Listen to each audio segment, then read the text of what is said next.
Hello and welcome to Thinking Differently. Today I'll be interviewing a very inspirational person that blew me away last year when I met him during the Global Citizenship Foundation's International Transformative Education for Global Citizenship Conference. He was an absolute standout because he comes with a real passion for progressive education, rethinking schooling, and developing student autonomy by going beyond pedagogy and andragogy and into a hudagogical practice to transform learning and workplace pathways. He's developing self-determined learners. He's doing this by creating an education system. Let's find out more about this inspiring leader. Hello and welcome to Serge Hunt. It's an absolute pleasure to have you here with us today and to hear your story and what has brought you to this space in education that is, as I've said, truly inspiring. Thanks, Georgina. Thanks for having me. The thing that brought me to education actually wasn't education at all. I was very interested in questions around what a human is. I always grew up with a philosophical bent, if you will. I spent a lot of time making audio software to help people be more creative and express what they wanted to, but outside of the screen and the keyboard interface. And I did this a lot at university and found that I was just trying to help people be more creative with software. And this sort of led more and more into how do I use this for education? How do I let people express more thoughts and ideas with software and technology? And it was when I bumped into Ruth Crick at a hackathon in Bristol that she changed my whole life direction. I was working, as I said, to extend human creativity through software. And then she said, "Hey, Serge, I've got some really practical solutions on how to improve the education system. Do you want to hear?" And it was the first time that I was really inspired by Ruth to say, okay, someone's actually giving me real tangible solutions to how we can change the system. I want to try and take everything I've learned from philosophy, all this deep research that I'd done, and also my knowledge of software and audio interfaces, and just apply this to basically support the education system and how we can give agency to young people. And why is that so important to you in terms of education? Where has that come from in your life? I was really lucky to have some really smart friends growing up, and it was around sort of 17, 18 that I started seeing some of these smart friends, really passionate people. And it's not as if they were gifted and talented. I think some people might think that immediately. They were passionate, they were good problem solvers, they were creative people, but they became marginalized by the education system. And they used to say things when we were younger, "Oh, I can change this, I could do that, I can be that person." And slowly over time, I would just watch their self-talk and their ideas about what they were going to do in life just become smaller and littler. And I don't think that was necessary, really. I wondered what an education system would look like that would support that curiosity, that passion, that drive that they had. These are perfectly capable people, creative people. And so I just watched more and more of my friends lose this fire. And that sort of really set something off in me where it's why did they just go into management consulting? They were so passionate about solving the healthcare system or something when they were younger, or they were so passionate about supporting the homeless or something. And then they couldn't find their way into this part of the world and that opportunity. So I felt like something was off. And that's what's been behind a lot of the motivation to change things. Yeah, and you mentioned creativity, and it reminds me of an amazing lecturer I met in Sydney at a conference. And she said by the time they get to university, they've had their creativity punched out of them. That was what she said. And your story resonates with what she was talking about as well, that what is it that we're doing in our system that gets to the stage where we have these creative people that want to make a difference, just like you do, and they get to a stage where they're lost and that passion and talent isn't being harnessed the way it should be. And so your story here is a really important story that needs to be shared and to make us rethink what can we do differently.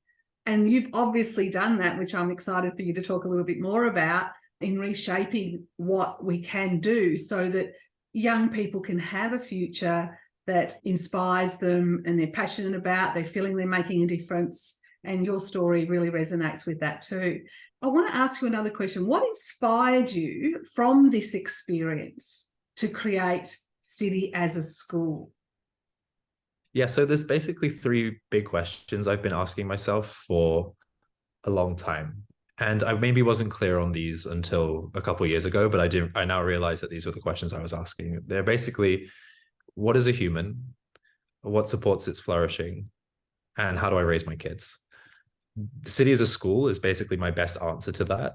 And it's come off a bunch of maybe about 9, 10 years of research on those questions, all the way from reading every sacred and holy text that I could find. I grew up in a multi-faith family, so it was very interesting to me to say, whose God is the right God? And like, where did we come from?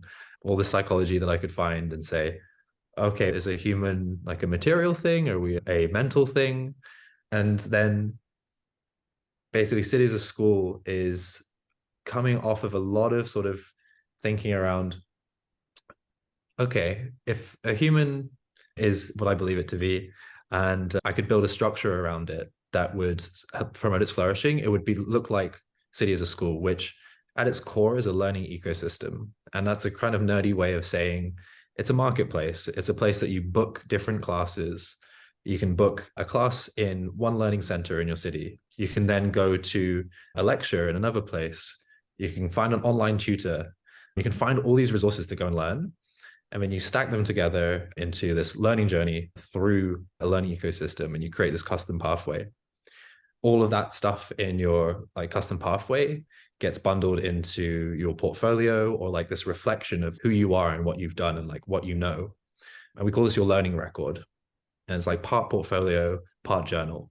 Yeah. And this learning record, we match make with income earning opportunities. So that could be work, small bounty projects, or internships and opportunities in your local area or remote and online at our partner companies.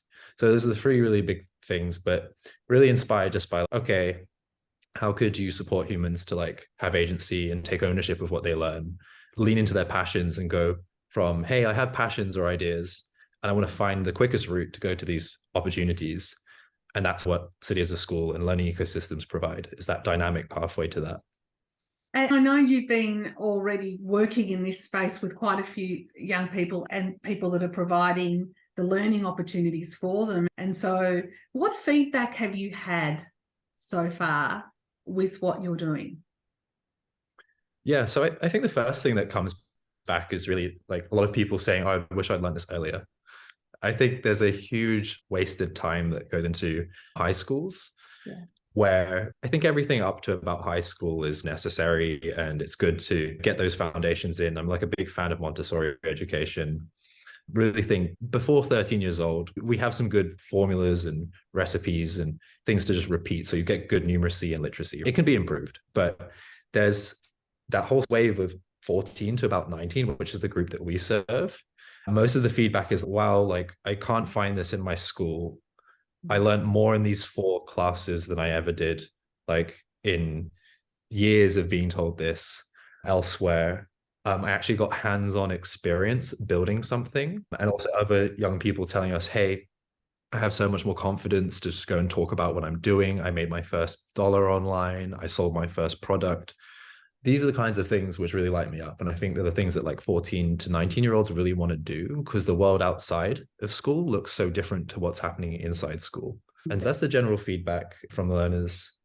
Something else I'm noticing is just there's a sense that they're becoming self-determined, and they say, oh, I have much more confidence about what I want to be or what I want to do in life, which I think is also really important for teenagers working that stuff out. So where do you see this leading them to now that they've started their journey with City as a School? Yeah, so it's been interesting. We've done a couple like manual placements. These are young people who've come in with portfolios already. So they didn't build their full portfolio at City as a School. Because we know someone in our network, we said, hey, there's this really young, ambitious person. They've done some cool stuff. Do you want to take them on as an intern or for a project? And so this has become like one pathway for young people. Right now, we're building pathways into industries. And this is like our next big experiment and our big sort of project right now, is to say, hey, let's pick the industries and the areas where there's a big skills gap, right? So the ones that people commonly pick is software development and technical skills. A lot of that's changing with ChatGPT and AI. So We're picking other high growth industries such as game development using Unity. Game development in Unity isn't just good for game development, it's also good for being in the animation industry, for the movies industry, VR, augmented reality. These spaces all require you to learn things like Unity. So we're partnering with games companies who will subsidize this pathway, which is a bundle of projects, classes, mentors, and content to get you into that industry. And because it's subsidized by the industry, it's free to the learner. So we really are just trying to create new pathways into these places for anyone who's, oh, that's where my passions are. I want to go that way. Another industry is the creative arts, and we have a new guild that's coming up. Oh, I forgot to mention these pathways we called guilds. Guilds are basically both the pathway, but there's also a supportive community around the pathway. We phrase this as a guild rather than a boot camp or just a community. There's some intersection between these things. Yes. And so the next one we're opening as well is the Creative Industries Guild. So this is with one of our partners in London, trying to get young people into fashion, music, film, and partnering with groups like Apple Music and Samsung and this lot. Yeah, that is absolutely exciting. And it's interesting, they say it takes a village to raise a child, and the village is the one they choose through the guild that you're talking about. So knowing they have that support base as part of their journey is really powerful as well. And it just will motivate them to keep going and growing really in their learning. You're mentioning some really key areas of life right now in the technology field that students are very interested in, and young people are really getting an understanding of the tech side of things, which I absolutely love. And a lot of people say technology is a problem and so on and so forth, but no, it's people that are the solution to everything. And so they're becoming solution drivers in all of this too, understanding what the technology can do and finding ways to harness it in making a difference in the world. So this is all exciting stuff for me to hear. And this is why I say you're very inspiring in what it is that you're doing. Now, take this a little bit further too. Let's look at your vision for education. From all this work that you're doing, what is your vision for education in the future? Where do you see it going, and what would you like it to be? Sure, yeah. There'll be a piece that comes out probably in the next 2 weeks. I just wrote a future scenario for what the future of learning looks like about 100 years from now.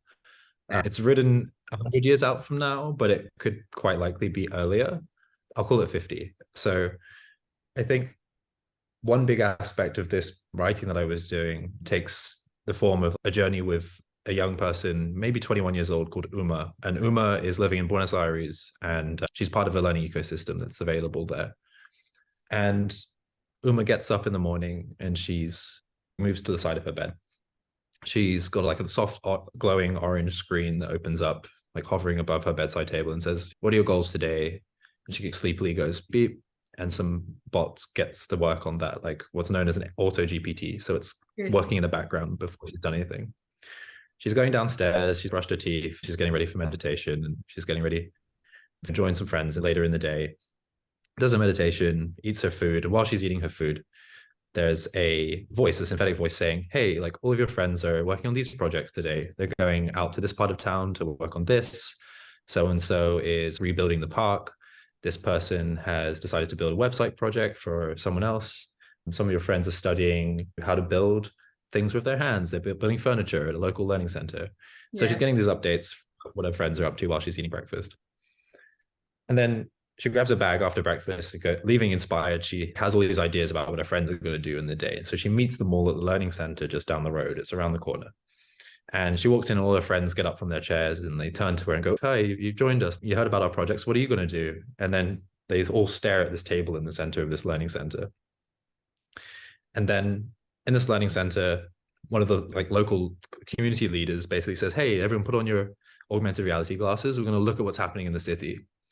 And so they're looking at this table, and on this table is all these learners. There's like hundreds of people, just thousands, maybe, hopefully millions, all looking like at their learning centers. They can see everybody in different parts of town going, like gathering and then leaving and going into the city to do stuff. Or they're just staying in the learning centers, or they're moving to a library somewhere nearby.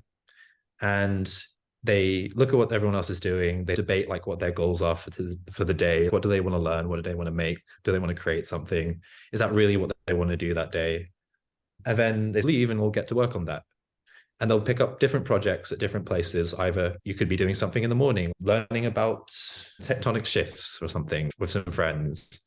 And then you could actually be doing an on-the-job like internship somewhere or apprenticeship for the middle of the day, and then eat some lunch with your friends. And at Yeah. the end of the day, go attend a lecture somewhere in a different part of town. And but at the end of the day, you record all of this and you say, cool, what did I reflect? What did I learn today? I'll put it in my learning record. I'll post it up on the public wall. Everyone can see like what I did. And then like at the end of the day, leave inspired by, oh, look at what all my friends did. Give them thumbs up and do the same every day, basically. And over time, like learning becomes synonymous both with living and also with working. This one's the idealized project-based learning world is that like work, life, and learning merge a little bit. And there's some cool technology which could enable this. And it also harnesses the social connection that young people want so much, but they're doing it in a way that it's not just studying informally and formally by the sound of it, but it's also allowing them to take charge of their learning together. So they're not actually avoiding it like sometimes you see in school. They're actually wanting to be part of that. And it reminds me of when children are first born and their little toddlers are in the world, and you want them to go and explore and learn. And it's like, where does that disappear to? Oh no, we've got to confine you in this way of being. But you're talking about what happens as a 3-year-old. It's still happening, obviously, more developmentally when they're older, but in a way that they're continuing to love life and learning, and they are meshed together. And that's really exciting. I'm even thinking, will it actually be in 100 years or will it be sooner? Yeah. What you're talking about sounds like something that has the potential to happen a lot sooner, depending on what we're looking for in education and what we really want our young people to have for the future. So I'm getting very excited by just that vision of what you're talking about and what you've taken us through. Where can people find that information? Because you said you're going to be sharing that. Where can they find that? That actual future scenario will probably be on my personal Medium account. So if you go to Medium, you can search for Serge Hunt. That's where that's going to live. But the rest of it, City as a School, is all at cityasaschool.com. And from there, you can click through and find all our classes and all the learning centers that are available only in London right now, but we're hoping to expand to New York next. Oh, fantastic. So it's going across the world. And I know you're doing some things here in Australia too, in Queensland. Quietly, yes, it'll be happening. Yes. So the online learning is still available to anyone all over the world, but we have some conversations going about which city in Australia it will be. And, hopefully someone from your network hears about this and is excited to lead us City as a School. Love to chat. Yeah. And I know we're doing more in the primary area at the moment, leading up to what you're offering. So imagine that whole educational journey becoming so real in what children are passionate about. We're still developing the skills they need for life. And then we call it human literacy, but you're talking about being human. That's exactly right. We're being human, but we're utilising all these other tools that we have to thrive in a progressive world. So it's very exciting when I hear where they can go to with this rather than being stifled by the system as it is. So yeah, some really exciting things that the synergies here are happening. Now, I have another question for you. What do we need to let go of in education that holds us back? Like I said, this could happen earlier than 100 years. So what do you think holds us back in education? I think what's become really entrenched is our belief that grades lead to good outcomes. They're a good proxy. They have been a good proxy for like life success, but like in a different way than what they were designed to do. So I think it's really tricky to let go of grades because they're currently what the whole system is organized around, all the resources, all the funding, teacher success, like how much people are going to get paid. So I think this is one of the huge blockers. I often try to think of like leverage points in the system, and grades is definitely one of them, which is tight and entrenched. But there's also certain mindsets that may stem from grades, but I think they also come from elsewhere, like what are our beliefs of the workforce and like what we believe work will look like in about 10 years time will be very different to what we have right now. Yeah.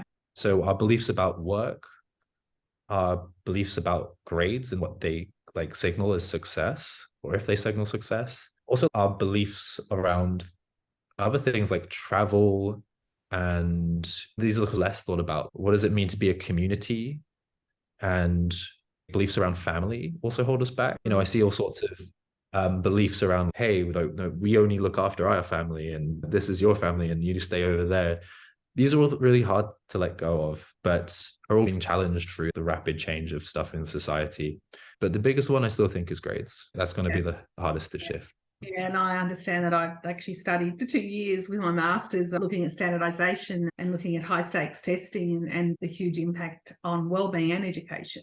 And so and externalizing everything. Whereas what you're talking about is internalizing, coming from within and being able to self-regulate, self-monitor, have that capacity as a human to be able to make decisions and feeling confident that you can, and not being a score. And now we also know we've got so many children in education in the world that are at different points in life. And why does education have to be finite and end at year 12? Learning should be a journey of life. And I think what you're offering here is that capacity for that to happen as well. So there's some really exciting things. But yeah, I do agree, the grading system, it's probably had its day. And I think young people now coming through, perhaps through their experience, just like yours, you are leading a whole new generation here. And they're hearing you, they're participating in this. And that's where the ripple effect happens. And all of a sudden, they're going to come through and say, hey, we're not part of that anymore.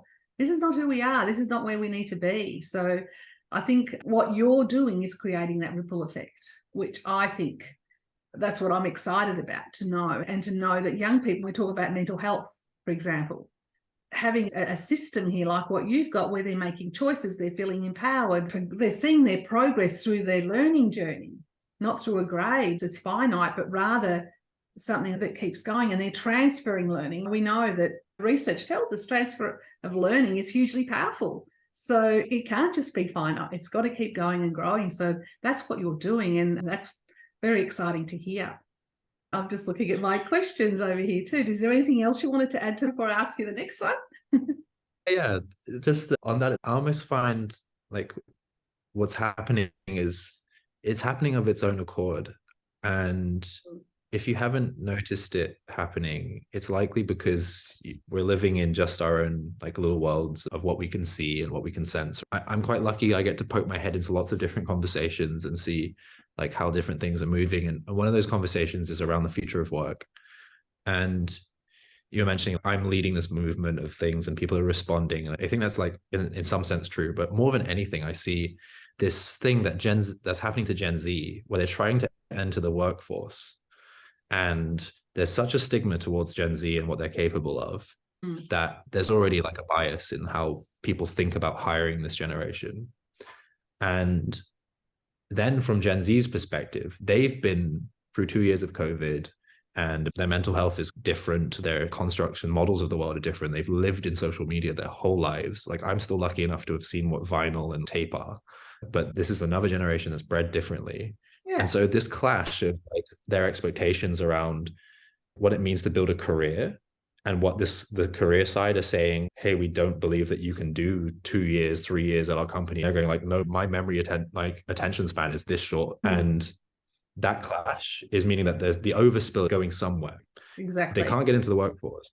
And where are they going to go? And so I think that's a question many schools and educators will have to ask themselves. Is the stuff that we're doing right now in our school adequately preparing people for that future of work? And the fact that schools and universities take, 10 years to 15 years, I've heard in some cases, of like idea to implementation on the overhaul of their curriculum. Yes, it takes a long time. Yes. That's too long, right? Yeah. Considering that the world is going like this. Yeah. There are these driving forces which are happening. And I just happen to have something which people spill over to. But yes, it's good.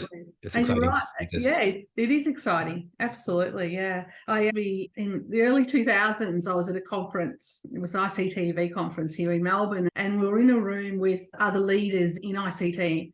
And we were talking about why is it taking so long for education to understand the impact of technology on learning, and how are we going to change this so they can see it as a way for students to be able to learn and express themselves and not just be consumers, etc. And we were just trying to work out, why is it taking so long? Fast forward to when COVID first started and lockdowns happened, where schools were forced to actually use technology to connect with children. And it was incredible, because it just showed how vastly different schools were and how slow we still were after so many years to make those changes. And we can't afford to do that anymore. We have to really think about, what do students need most, like you were saying, and work with that. And you talked about belief, and belief is everything. If, whatever you believe, you'll achieve. And, that Pygmalion effect, whatever you believe in a child, or even in the workplace, in a person that you work with, that will become a reality. So we need to rethink, what do we believe in our young people? We need to change the paradigm to, what can they do? How can we harness this? They have potential, just like we did when we were younger. It really is important that we reshift our focus onto what is possible, rather than stifling their growth. But I also get excited seeing, okay, you don't want to hire me, I'll just create an app or do something else in life, and they become self-employed. So what's that telling us? That's telling us they've got great skills. Why aren't we harnessing them in that workplace like you're talking about? Sure. Yeah, no, shifting the belief is very hard. I think one thing I try to do is, we have a podcast series called Young Champions, and I think seeing is believing most of the time. And many educators suffer from not seeing examples of young people who can achieve great things when they're young and allowed the space to go do it. And this isn't like a bash on them. It's just very hard to see that when, you're so busy and stressed out in the classroom, and they exist. I'm privileged to work with homeschoolers and world schoolers, and also groups even with learning disabilities, who I've just seen achieve amazing things because they're not in the grade system. And when you see more of that happening, you say, okay, something new is possible, and you're open to that. And but check out the Young Champions podcast on City as a School. City as a School, and you'll meet some more kids who are just doing some great stuff. It's very expansive. Fantastic. And that'll inspire so many more children, and also teachers too. That's something we haven't talked about as much, and you just brought that in then. And we do have educators that I work with every day, and it's inspiring for me to see they do want to make a difference to children. And like you said, there is a lot of pressure on them, and even on leaders too. We've got amazing leaders in education as well that want to do what students need. And there are some shifts, that definitely are. They had to be after the pandemic started. So I believe we are in not the spin cycle yet, but we're definitely really getting some traction on letting go of the old and starting something better in education. And we need your models to share how, and then open up that conversation a little bit more for us to really think hard about, what do we need to let go of in order for it to happen? Yeah. And I've got one more question for you, but I'm sure it'll lead to other ones as well. What is an important message you want to share to others about education? I think my main focus these days has been on how much wonder and inspiration are under-leveraged in education. I recently just ran a workshop earlier today, and there was a repeat thing that happened, which was I gave a task and it was not relevant to their world and their learning. But the second learning became both relevant and full of wonder, like inspiration. So an example here was I gave this activity, and then it was to create a step-by-step guide on how to do something that was interesting to them. But that wasn't even enough. And then we took it a step further with one learner to say, okay, well, apply it to your business, like a step-by-step guide for your business. They said, this is great.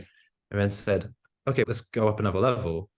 It's a step-by-step guide for your business, but also let's imagine what you can do at the end of this once this is achieved, and where that's going and what that world looks like afterwards. And I think the role of wonder in learning is underleveraged. And while I'm a big fan of mastery-based learning and these kinds of things, like repeating and just drilling stuff and getting very good at stuff, I wonder if there can be more space for wonder, inspiration that's unique to that child, because the fuel that it gives to learning is incredible.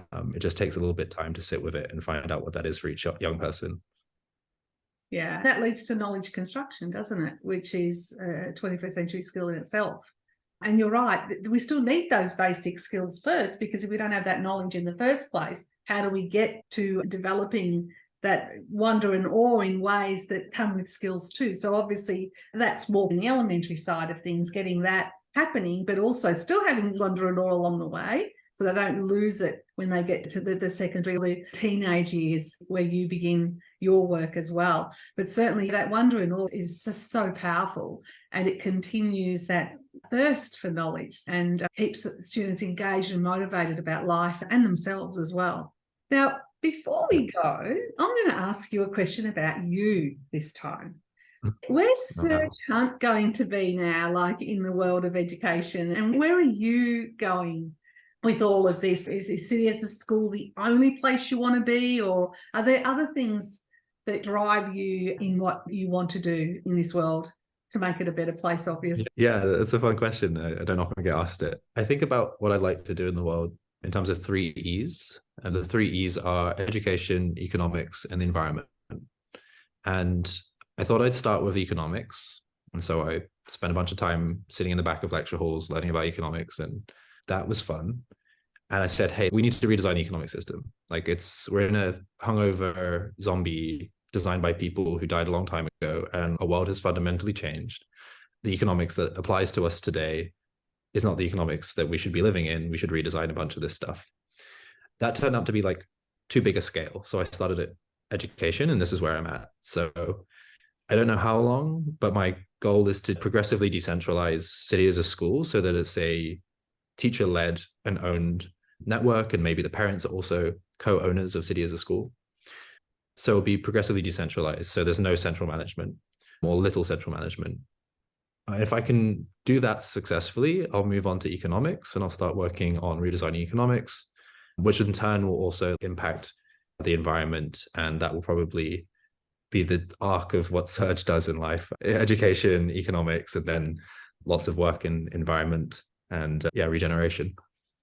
Isn't that interesting in that? Because we need the education and understanding first, then we can apply it in a political sense and where rules are governed and made to be able to then protect the environment. So you're actually taking us on that incredible journey of knowledge creation, knowledge development through what you're doing. And I can see how well that can work. And yeah, absolutely, the environment is crucial to our living and our future. So being informed in that way is just such a powerful thing to do. And it's interesting because you're actually just sharing your belief system in how education works too, because we talk about understanding and knowledge. You actually select the knowledge that you want, and you learn more about it because you're passionate about it, and then you make something with it and make that difference. And I think that is pivotal in what you're doing with young people. They're choosing where they want to go, and they want to learn. They want to grow. So you're getting that knowledge and that thirst for life through what it is that you're doing, and then applying that into the real world. So you're living and breathing it yourself in what you've just said. I find that it's also what many other humans are living and breathing. It's not much dissimilar from the way you think about leveling up in your career. Maybe you're working in one position and you say, hey, I need to be a different human in about 3 months' time to get that promotion.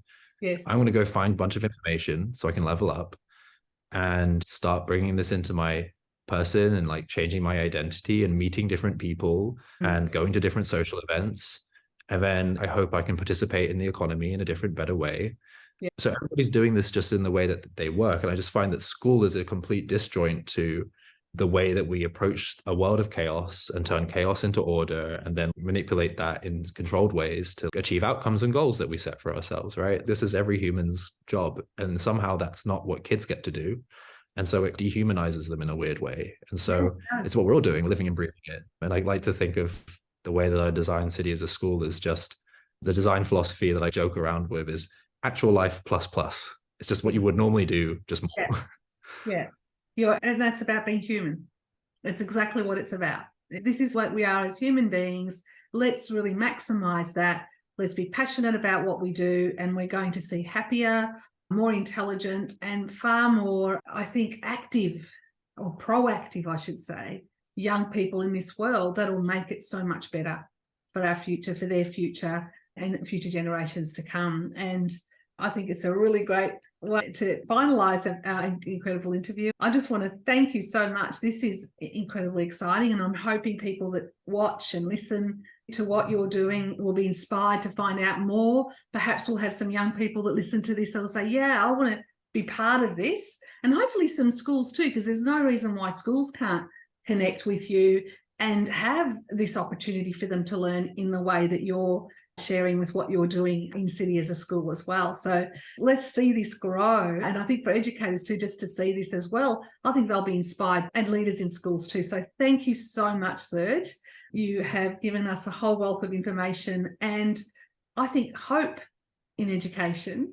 And I said this to you once, I said, education's in good hands. And you're one of those people that's doing that out there. And I'm absolutely really blessed to have met you and to continue our journey and connection, because this is what we need to be talking about and doing in education. And I thank you so much for your time in where you are at the moment, because you're traveling at the moment. So you're in Indonesia, yes? Currently passing through Indonesia, yeah, but I'll be back in London right. soon. We're back in the UK soon. So yeah, but thank you so much for your time. Thank you. Thank you. Yeah. And if whatever level you are in the system, teachers, school leaders, policymakers, there's a great bunch of people working at City as a school, all levels. And Georgina is also in our amazing Slack channel. So if you'd like to jump in as a teacher or as somebody who can help reshape the system in your area, then we have a great Slack channel full of very inspiring people, a great team around us. Yeah, absolutely. And even leaders as well, and people that are policymakers too. Come and find out what's going on here. Absolutely. And join Serge and the team at City as a School. So thank you so much, Serge. Thank you. Thanks, everyone. Absolute pleasure.